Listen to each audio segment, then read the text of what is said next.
एक बार गौतम बुद्ध और ब्राह्मणों में धर्मशास्त्र हुआ, जिसमें बहुत सारे ब्राह्मणों ने भाग लिया। वे ब्राह्मण सभी विषयों के ज्ञान में माहिर थे।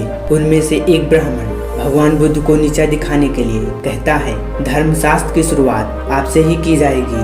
आप उम्र में हमसे छोटे हैं, अतः विषय चुनने का अवसर मैं आपको देता हूँ। ऐसा कहते हुए ब्राह्मण ने बुद्ध से कहा, कहिए बुद्ध, आप किस विषय पर चर्चा करेंगे। बुद्ध जी ने सर्वप्रथम अपने दोनों हाथों को जोड़ते हुए ब्राह्मण सोमदंड को प्रणाम करते हैं और उनसे प्रश्न पूछते हैं कि एक सच्चे ब्राह्मण में कौन कौन से गुण होना अनिवार्य है। यदि आप चाहें तो वेदों का उदाहरण भी दे सकते हैं। तो ब्राह्मण उत्तर देते हुए कहा, पूर्ण ब्राह्मण बनने के लिए 5 लक्षण हैं। सुंदर रूप, मंत्र उच्चारण एवं अनुष्ठान करने में प्रवीण, 7 पीढ़ियों की रक्त की शुद्धता, अच्छा ज्ञान और अच्छा कर्म। तब बुद्ध ने ब्राह्मण से पूछे, इन 5 गुणों में सर्वाधिक महत्वपूर्ण गुण कौन कौन से होने चाहिए। बुद्ध के प्रश्न का उत्तर देते हुए ब्राह्मण ने कहा, सिर्फ 2 गुण अनिवार्य हैं, अच्छा ज्ञान और अच्छा कर्म, और बाकी के 3 गुण सुंदर रूप, मंत्र उच्चारण एवं अनुष्ठान में प्रवीण, 7 पीढ़ियों से रक्त की शुद्धता, यह सब अनिवार्य नहीं है। इतनी बात सुनकर सभा मंडल में उपस्थित सभी लोग कहने लगे कि इस ब्राह्मण ने बुद्ध के प्रश्नों का उचित उत्तर नहीं दे पाए हैं।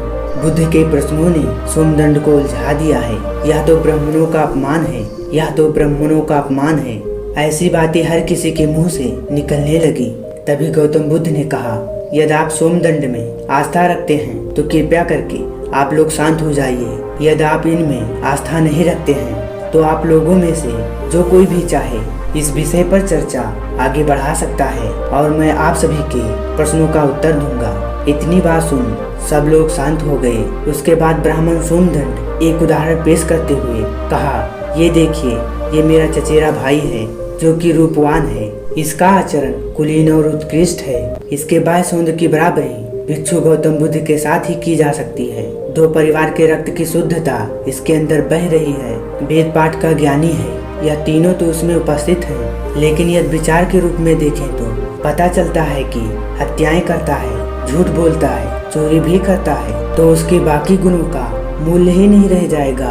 अतः मित्रों, सत्कर्म और ज्ञान ही सर्वोपरि है पूर्ण ब्राह्मण बनने के लिए। तब बुद्ध ने ब्राह्मण से पूछा, इन दोनों गुणों में से सर्वोत्तम गुण किसे मानते हैं। उसके बाद ब्राह्मण उत्तर देते हुए कहा, सत्कर्म और ज्ञान 2 अलग अलग चीज नहीं हो सकती।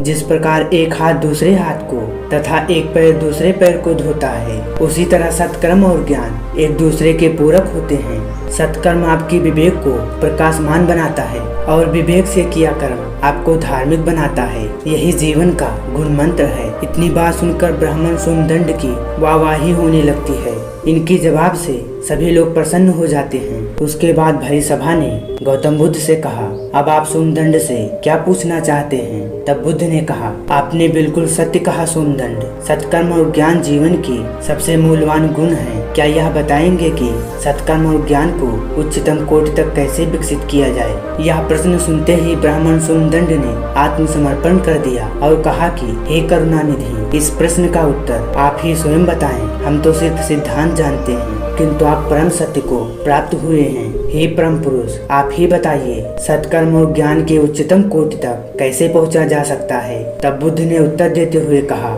आपके मुक्ति के 3 चरण हैं, शिलाचार, ध्यान और ज्ञान। यदि हम शिलाचार आचरण का अनुसरण करते हैं तो ध्यान साधना में वृद्धि होती है और ध्यान साधना से ज्ञान का उदय होता है, जिससे शीलों का गहन आचरण करना संभव होता है। इसके द्वारा काम, क्रोध, मोह, माया, तृष्णा दूर होता है। आत्म मुक्ति और आनंद को प्राप्त कर सकते हैं। इतनी बात सुन ब्राह्मण सोमदंड ने बुद्ध के चरणों में जाकर झुक जाता है और कहता है, हे करुणानिधि, आपने मेरी आंखें खोल दी। आपने मुझे अंधकार से प्रकाश में लाए। हे परम पुरुष, मैं आपके चरणों में नतमस्तक रहूंगा।